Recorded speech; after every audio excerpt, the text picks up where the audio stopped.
மாண்புமிகு சட்டத்துறை அமைச்சர் திரு நிர்மல்குமார் அவர்கள் போகிற இடங்களெல்லாம் எங்கெல்லாம் மைக்கு கிடைக்கிறதோ அங்கெல்லாம் வாய்க்கு வந்ததையெல்லாம் பேசிக்கொண்டு திரிகிறார். காவிரி நதிநீர் பிரச்சனை என்றால் என்ன, மேகதாது அணை விவகாரம் என்றால் என்ன என்பதை கொஞ்சமும் அது பற்றின ஒரு புரிதலும் அது பற்றின ஒரு கருத்தும் அடிப்படை கூட தெரிந்து கொள்ளாத அமைச்சரவை தான் இன்றைக்கு மாண்புமிகு விஜய் அமைச்சரவை இருந்து கொண்டிருக்கிறது. காரணம், இந்த பிரச்சனை குறித்து மாண்புமிகு முதலமைச்சர் வாய் திறக்கவில்லை. இந்த பிரச்சனை குறித்து மாண்புமிகு நீர்வளத்துறை அமைச்சர் நீரை விட வேகமாக ஓடிக்கொண்டிருக்கிறார் மைக்கை பார்த்தவுடன்.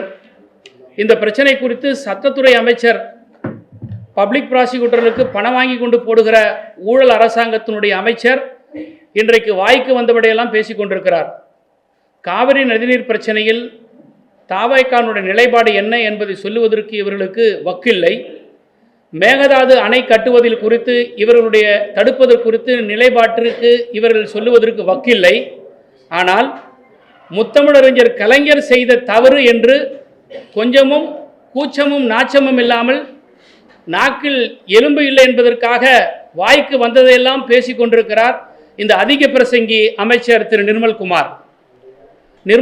உசிலம்பட்டி கிராமத்தில் ஜட்டி போட்டுக்கொள்ளாத காலகட்டத்திலேயே காவிரி நதிநீர் பிரச்சனை என்றால் என்ன, காவிரி நதிநீர் பிரச்சனைக்கு ஒரு ட்ரிபுனலை உருவாக்கியவர் முத்தமிழறிஞர் கலைஞர்.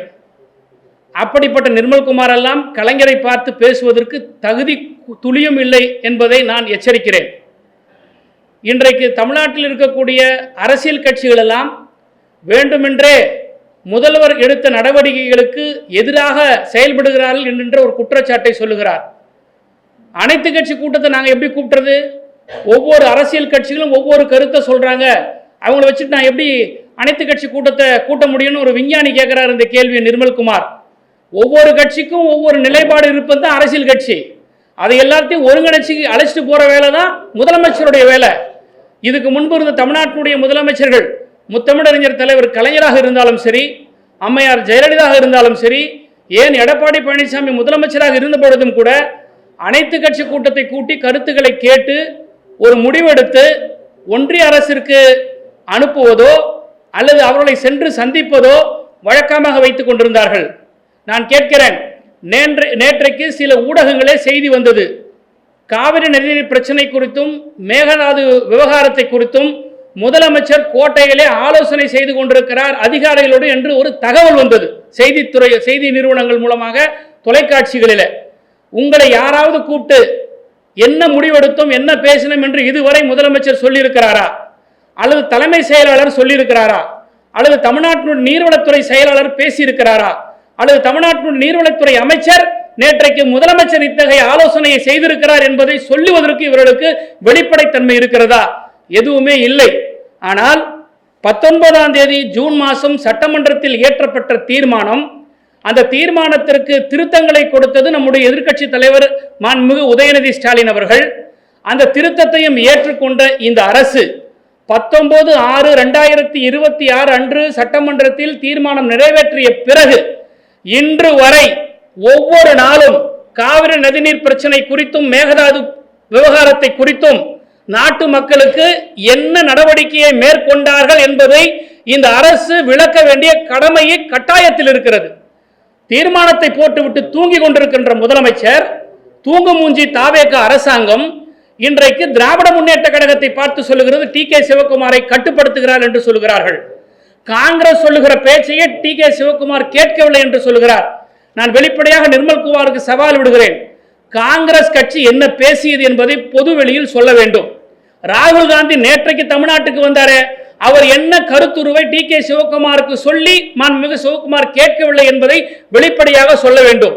காங்கிரஸோடு கூட்டணி இருக்கக்கூடிய தாவேகாவுடைய கட்சி தலைவர் திரு விஜய் அவர்கள் காங்கிரசினுடைய நிலைப்பாடு என்ன, காங்கிரஸ் எதை அறிவுறுத்தி சொல்லவில்லை என்பதை இங்கே விளக்க கடமைப்பட்டிருக்கிறார். அது மட்டுமல்ல, டி.கே. சிவகுமார் அவர்கள் இன்றைக்கு அனைத்து கட்சி கூட்டத்தை கூட்டுகிறார். ஆனால் எங்களுடைய எதிர்க்கட்சி தலைவர் அனைத்து கட்சி கூட்டத்தை கூட்டுங்கள் என்று சொன்னது ஒன்று, அதை நீங்கள் செய்யவில்லை. சட்டமன்றத்தில் தீர்மானம் இயற்றிய பிறகு அவற்றை கடிதம் மூலமாக ஒன்றிய அரசுக்கு அனுப்புவது பிரயோஜனம் இல்லை. எல்லா கட்சி தலைவர்களும் அழைத்துக் கொண்டு டெல்லிக்கு வாங்க போவோம், பிரதம மந்திரியை சந்திப்போம், நீர்வளத்துறை அமைச்சரை சந்திப்போம். இந்த பிரச்சனையில் தமிழ்நாடு ஒருமித்த கருத்தோடு ஒன்றாக இணைந்திருக்கிறது என்பதை அவர்களுக்கு புரிய வைப்போம், இந்த அழுத்தத்தை தருவோம் என்று சொன்ன கருத்திற்கு இதுவரை ஒரு எதிர்க்கட்சி தலைவர் சட்டமன்றத்தில் பேசிய பேச்சுக்கு ஒன்று சட்டமன்றத்தில் பதில் சொல்லியிருக்க வேண்டிய முதலமைச்சர் இன்று வரை சொல்லவில்லை, அல்லது இவர் என்ன நடவடிக்கை எடுத்திருக்கிறார் என்பதை இதுவரை இந்த காலகட்டத்து வரைக்கும் சொல்லவில்லை. நீங்க மேகதாது அணை குறித்து எதிர்க்கட்சி தலைவர் சொன்ன கருத்துக்கு அனைத்து கட்சி தலைவர்களை கூட்டிக் கொண்டு நாங்கள் டெல்லிக்கு போவோம்னு ஒன்று சொல்லுங்க, போக மாட்டோம்னு ஒன்று சொல்லுங்க.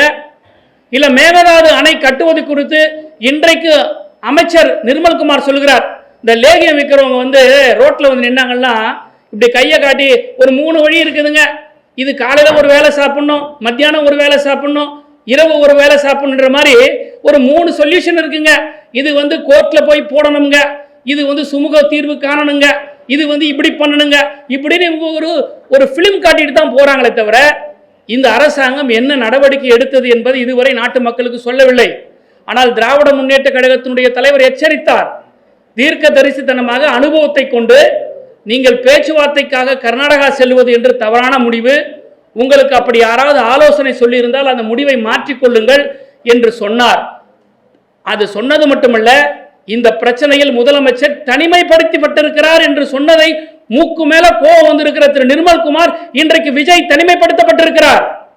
கர்நாடகாவில் இருக்கக்கூடிய எல்லா அரசியல் கட்சி தலைவர்கள் ஒன்றாக நிற்கிறார்கள். ஆனால் இன்றைக்கு விஜய்க்கு என்ன வெக்கம், என்ன பெரிய கௌரவம், ஏன் எல்லா கட்சி தலைவரும் கூப்பிட மாட்டேங்கிறாரு? நாட்டினுடைய முதலமைச்சர் நாட்டு மக்களுடைய பிரதிநிதியாக உட்கார்ந்து இருக்கீங்க, உங்களுக்கு என்ன ஈகோ? இந்த ஈகோவை, இந்த தாந்தோணித்தனத்தை உங்களோட சினிமாவில் வச்சுக்கங்க. என்னைக்கு நீங்க முதலமைச்சரா தமிழ்நாட்டுக்கு பொறுப்பேற்றீங்களோ நாட்டு மக்களுடைய அக்கறை தான், நலன் தான் உங்களுக்கு முக்கியமே தவிர ஈகோ முக்கியம் அல்ல. இன்றைக்கு தொலைக்காட்சிகளிலும் சரி அல்லது திரைப்படங்களில் வரக்கூடிய வசனங்களை போல தான் உங்களுடைய அமைச்சர்கள் பேசிட்டு போறாங்களே தவிர இந்த மேகதாது பிரச்சனையில என்ன நடவடிக்கை எடுத்திருக்கிறாங்க?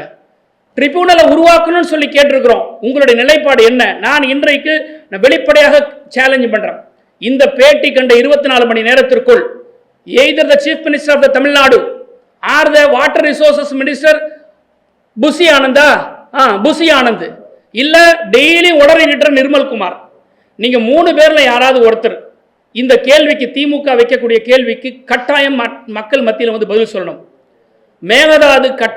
மேகதாது அணையை கட்டக்கூடிய விஷயத்தில் ஒரு ட்ரிபியூனலை அமைக்கப்பட வேண்டுமா வேண்டாமா? ட்ரிபியூனலை அமைக்கப்பட வேண்டும் என்றால் இந்த அரசினுடைய நிலைப்பாடு என்ன? இந்த அரசு என்ன நடவடிக்கை எடுத்திருக்கிறது? நீதிமன்றத்தை நாடுவதற்கான என்ன முயற்சிகள் எடுத்திருக்கிறீர்கள்? 19/6/2021 தீர்மானம் போட்டுவிட்டு தூங்கிக் கொண்டிருக்கின்ற முதலமைச்சர் இன்று வரை உச்சநீதிமன்றத்தில் ஏன் மனு தாக்கல் செய்யவில்லை?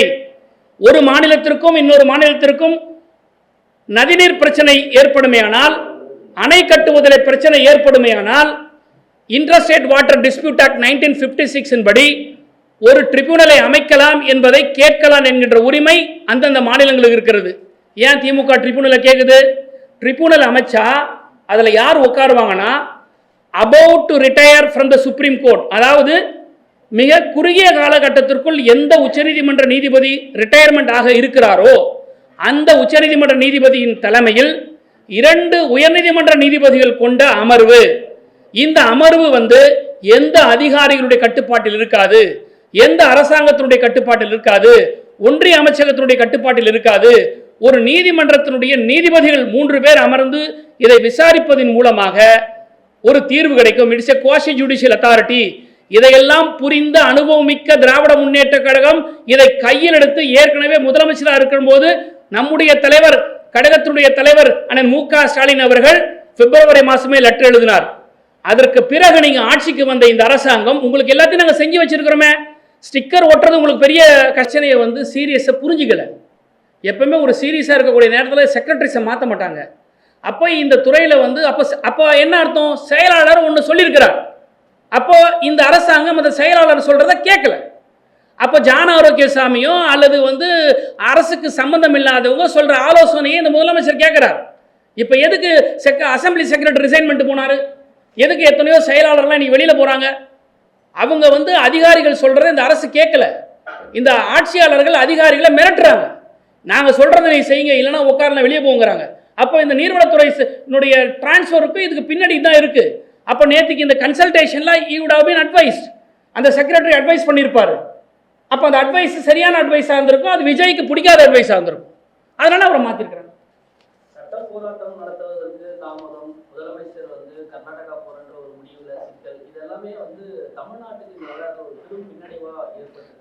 மிகப்பெரிய பின்னடைவு சார், இது மிகப்பெரிய பின்னடைவு. இது எதை காட்டுதுன்னா கர்நாடகாவை தான் அட்வான்டேஜ் காட்டும். ஏன்னா நாம் பொலிட்டிக்கலாக ஒன்றா நின்று ஸ்ட்ராங்காக நின்று ஃபைட் பண்ணாதான் ஒரு பொலிட்டிக்கல் ப்ரெஷர் கொடுக்க முடியும். நான் இன்னமும் எப்பவும் சொல்கிறேன், திராவிட முன்னேற்ற கழகம் தெளிவாக இருக்குது. அரசியல் ரீதியில் இதுக்கு தீர்வு காண முடியாது, ஒன்றிய அரசு இதுக்கு தீர்வு காண முடியாது. The one and only way உச்சநீதிமன்றத்திற்கு சென்று இன்டர்ஸ்டேட் வாட்டர் டிஸ்பியூட் ஆக்ட் படி மேகதாது அணையை கட்டக்கூடாது என்பதற்கு ட்ரிபியூனலை அமைப்பதுதான் ஒரே வழி. இந்த வழியை அவங்க மேற்கொள்ளாத வகையில் தமிழ்நாட்டுக்கு பின்னடைவு தான். இன்னும் சொல்ல போனால் தமிழ்நாட்டு மக்களை அவமானப்படுத்தியிருக்கிறார் திரு விஜய் அவர்கள். ஏங்க, ஒரு முதலமைச்சர் இன்னொரு மாநிலத்துக்கு வர்றதை வேண்டான்னு சொல்லக்கூடிய அவமானத்தை முதல் தமிழ்நாட்டின் மீது இந்த அவமானத்தை கொண்டு வந்து சேர்த்த பெருமை பழி விஜய் சார். ஒரு elected representative chief minister of Tamil Nadu sir. It is not Vijay. இது விஜய் என்ற தனி மனிதன் அல்ல, ஒட்டுமொத்த கோடிக்கணக்கான தமிழ் மக்களுடைய மானம் மரியாதை. நீ வராதன்னு சொல்லக்கூடிய அளவுக்கு இருக்குன்னா நீ ஏன் போன? நீங்க போறது அது உத்தரவாதம் இல்லைங்கிற ஒரு செய்தி எங்களுக்கு இல்லை. ஆனால் இருந்தாலும் கூட நீங்க போறதா ஒரு தகவல் போயிருக்கு. ஆனால் நீங்க வர வேண்டாம்னு அங்க இருக்கிற சீஃப் மினிஸ்டர் லெட்டர் எழுதியிருக்கிறாங்க. இதுவே அவமானம் இல்லையா? தமிழ்நாட்டுக்கு இதை பெரிய அவமானத்தை விஜய் தேடி கொடுக்கறத விட இதை பெரிய அவமானத்தை எதுவுமே தேடி கொடுக்க முடியாது. தமிழ்நாட்டை அவமானப்படுத்தி விட்டார் திரு விஜய் அவர்கள். காவிரி டெல்டா விவசாயிகளை அவமானப்படுத்தி விட்டார் திரு விஜய் அவர்கள். இன்னும் சொல்ல போனால் விவசாயிகளின் துரோகி திரு விஜய். விவசாயியின் துரோக ஆட்சி இந்த தாவேகா ஆட்சி. Thank you.